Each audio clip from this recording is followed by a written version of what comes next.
ఆ తర్వాత బాబుని హాస్పిటల్లో అడ్మిట్ చేసి నేను వైజాగ్ వెళ్ళిపోయాను. కానీ ఇప్పుడే అర్థమైంది ప్రకాష్ తమ్ముడు పడిపోలేదు, చనిపోయాడని. మరి ఇప్పుడు ఏం చేద్దాం అనుకుంటున్నారా?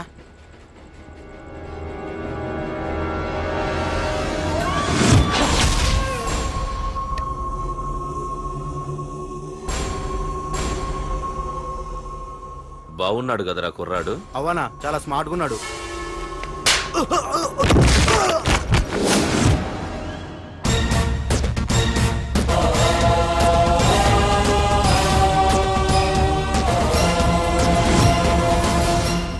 నా పేరు పార్థు. నువ్వు వెతుకుతున్నది, చంపించాలని ట్రై చేస్తున్నది నన్నే. నేను ఈ తమ్ముని కావాలని చంపలేదు, అది అనుకోకుండా జరిగింది. అతను చనిపోయిన విషయం కూడా నాకు ఇప్పుడే తెలిసింది. నన్ను చంపడం వల్ల అతను తిరిగి రాడు కదా, అందుకు నీ మనుషులు నా వెంట పట్టడం, నన్ను చంపాలని ట్రై చేయటం, నేను వాళ్ళని తిరిగి కొట్టడం, ఇవన్నీ నాకు నచ్చవు. నీ తమ్ముడు చనిపోయినందుకు నువ్వెంత బాధపడుతున్నావో, పొరపాటున నా చేతిలో ఒకరు చనిపోయినందుకు నేను అంతే బాధపడుతున్నాను. అందుకే ఈ విషయం ఇక్కడితో వదిలేస్తే ఇద్దరికీ మంచిది. అర్థం చేసుకో. అర్థం చేసుకున్నాను. నిన్ను తప్పుగా అర్థం చేసుకున్నాను, చాలా తప్పుగా. నా తమ్ముణ్ణి చంపినవాడు నాకు భయపడి ప్రాణభయంతో ఎక్కడో దాక్కునుంటాడనుకున్నాను. కానీ చంపింది నేనే అని చెప్పే దమ్మునవాడనుకోలేదు. చూస్తా, నీ దమ్మేంటో ఇప్పుడు చూస్తా. ఒరేయ్ తమ్ముడు, చూసావా, మొదటిసారి వీడు నిన్ను చంపినవాడు నా ముందుకొచ్చాడు. ఈ రోజే వీడిని ముక్కలు ముక్కలుగా నరికి నీ రుణం తీర్చుకుంటా. రేయ్, వేసేయండి.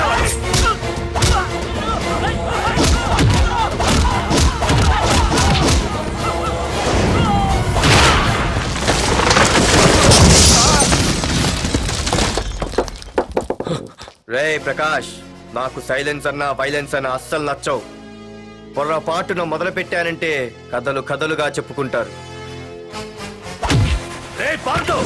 ఇంకొకసారి నువ్వు ఈ పార్థుని తలుచుకుంటే నీ చావుని నువ్వు తలుచుకున్నట్టే.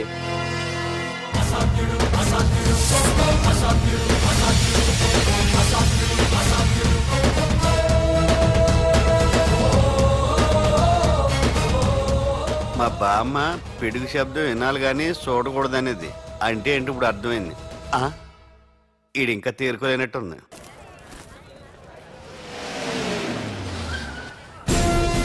ఎక్కడి నుంచి వస్తున్నావు? నాకు తెలుసు, ప్రకాష్ దగ్గర నుంచి కదూ. తంబు మర్డర్ కేసు ఇన్వెస్టిగేషన్ చేసింది నేనే. అతన్ని నేను కావాలని చంపలేదు సార్. ఒక కుర్రాన్ని కాపాడే ప్రయత్నంలో అలా జరిగింది. తెలిసి చేసినా తెలియక చేసినా తప్పు తప్పే అని ఫీల్ అయ్యాను. అందుకే ఆ ప్రకాష్ని కలవడానికి వెళ్ళాను. తంబుని చంపటం తప్పు కాదు పార్థు. మర్డర్ చేయడం తప్పు కాదంటున్నాడేంటని ఆశ్చర్యంగా ఉందా? రా, బండెక్కు. నాకంతా తెలుసు పార్థు, నీ తప్పేం లేదు. దిగు.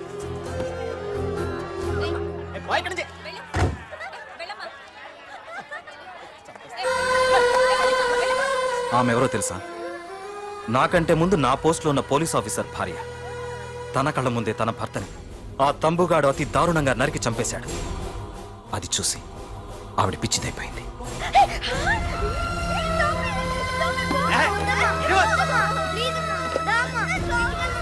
ఆ కుర్రాడు ఆవిడ కొడుకు. చదువుకుంటూ ఆడుకోవాల్సిన వయసులో తన పిచ్చి తల్లిని జాగ్రత్తగా చూసుకోవడానికి రోడ్డున పడ్డాడు. ఆ పెద్దాయన్ని చూడు. 6 సంవత్సరాల క్రితం తన కూతురి పెళ్లి కోసం బట్టలు కొనడానికి కూతురుతో పాటు సిటీకి వచ్చాడు. తంబుగాడు ఆ అమ్మాయిని ఎత్తుకుపోయాడు. ఆ రోజు నుంచి ఈ రోజు వరకు తన కూతురు ఉందో లేదో తెలియకపోయినా ఎప్పటికైనా తిరిగి ఇవ్వకపోతారా అన్న చిన్న ఆశతో ఈ సిటీలో ఉండిపోయాడు. వీళ్లే కాదు పార్థు, ఒక్కసారి అటు చూడు. పశువులు కూడా ఉండలేని ఈ మురికి నీళ్ల పక్కన వీళ్ళు ఎందుకుంటున్నారో తెలుసా? ఆ ప్రకాష్ గాడు తన తమ్ముడి పేరు మీద మల్టీప్లెక్స్ కట్టడానికి వీళ్ళుండే ఇళ్లని ఖాళీ చేయించి తన సొంతం చేసుకున్నాడు. వాణ్ణి ఎదిరించలేక, వేరే దారి లేక వీళ్ళంతా ఈ దుర్భరమైన జీవితాన్ని గడుపుతున్నారు. ఇప్పుడు చెప్పు పార్థు, తంబుని చంపడం తప్పని ఇంకా నువ్వు ఫీల్ అవుతున్నావా? నువ్వు అడగచ్చు, ఇన్ని జరుగుతుంటే మీరేం చేస్తున్నారని. మా అధికారమే మాకు అడ్డమైంది. ప్రకాష్ గారిని టచ్ చేస్తే చాలు మినిస్టర్స్ నుంచి ఫోన్ కాల్స్, ఒక్కడుగు ముందుకేస్తే చాలు వెనక్కి రమ్మని హైకమాండ్ నుంచి ఆర్డర్స్. నా దృష్టిలో ప్రకాష్ని అరెస్ట్ చేయకపోవడం ఎంత తప్పో నిన్ను అరెస్ట్ చేయడం కూడా అంతే తప్పు.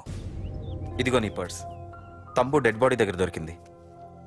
పార్థు, నిశ్చింతగా ఊరెళ్ళి నువ్వు ప్రేమించిన అమ్మాయిని పెళ్లి చేసుకుని హ్యాపీగా ఉండు. చూడు, నిన్ను నువ్వు రక్షించుకోవడానికి ఆ ప్రకాష్ని కాని వాడి మనుషుల్ని కానీ ఏమైనా చేయి. నీ వెనక నేనున్నాను. Wish you all the best.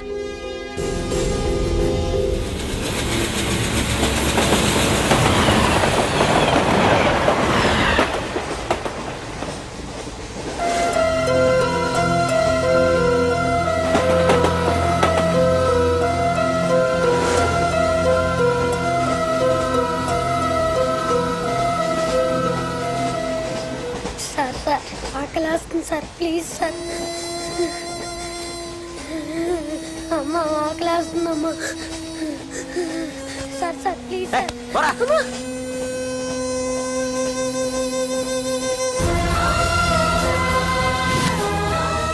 APJ Abdul Kalam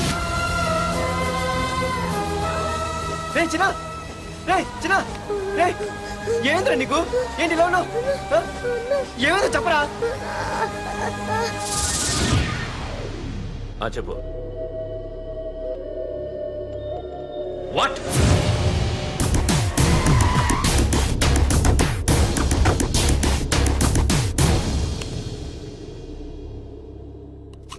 అన్నా తమ్ముడిని చంపింది వరదరాజులు కాదన్నా ఓ కాలేజీ కుర్రాడు. ఎవడ్రా ఎక్కడుంటాడు వాడు చెప్పు. పేషెంట్ ని డిస్టర్బ్ చేయకండి, అతను ఇప్పుడే కామా నుంచి కోలుకున్నాడు, చనిపోయే ప్రమాదం ఉంది. రే నా తమ్ముడు ఆల్రెడీ చచ్చిపోయాడు రా వెళ్ళు చెప్పు. అన్నా ఆడెక్కడ ఉంటాడో తెలియదు కానీ ఆడితో పాటు స్కూల్ కుర్రాడు కూడా ఉన్నాడన్నా. రే వీడిని బండి ఎక్కించండి. అలాగేనా?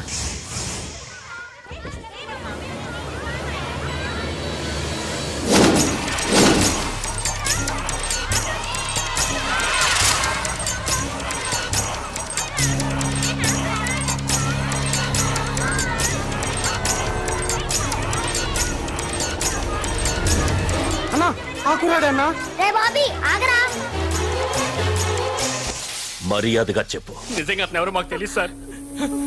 తెలియకుండానే వాడితో మీ కొడుకుని స్టేషన్కి పంపించారా? చెప్పు చెప్పు చెప్పు చెప్పు చెప్పు చెప్పు చెప్పు చెప్పు. తెలియకుండానే వాడితో స్టేషన్కి పంపించావా? చెప్పు.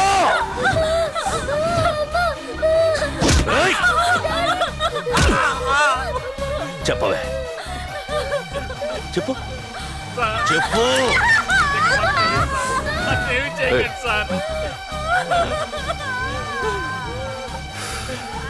ఇప్పుడు చెప్తా చెప్పు. మమ్మల్ని వదిలేయండి సార్ ప్లీజ్. చెప్పు చెప్పు. తెలీదా? చెప్పు చెప్పు చెప్పు.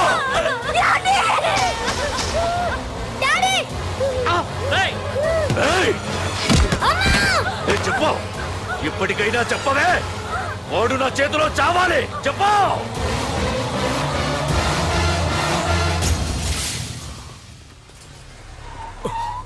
సార్ వాడి గురించి ఇన్ఫర్మేషన్ తెలిసింది సార్. ఇది వాడి ఫోటో. అన్నా వీడే నా తమ్ముడు చంపింది వీడే.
అయ్యో మన భోగిలు విడిపోయాయి.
నిన్ను తలుచుకుంటే చావును తలుచుకున్నట్ట. అంత మగాడివా? ఇప్పుడు తలుచుకోరా, ఎవరిని తలుచుకుంటావు?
గురించైనా ఒకసారి ఆలోచించు ప్రకాష్. ఇప్పుడు నా ఆలోచన, ఆవేశం అంతా పార్థుగాడి చావు గురించే. ఆల్రెడీ నా మనుషులు వెళ్ళారు. 5 నిమిషాల్లో వాడిని కాదు, వాడి శవాన్ని తీసుకొస్తాను.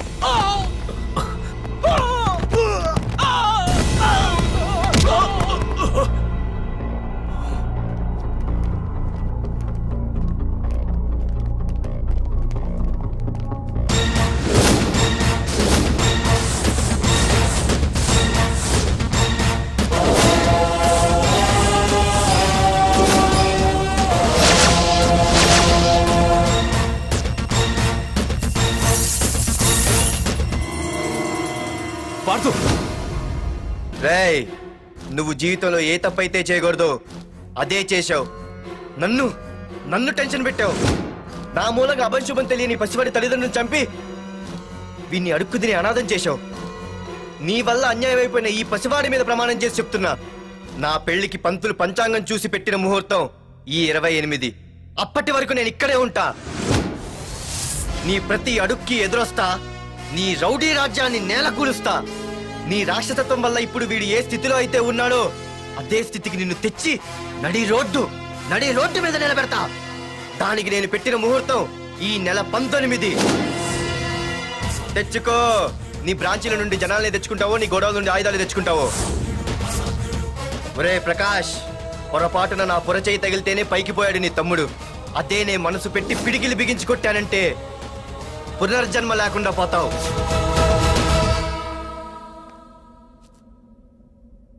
మళ్ళీ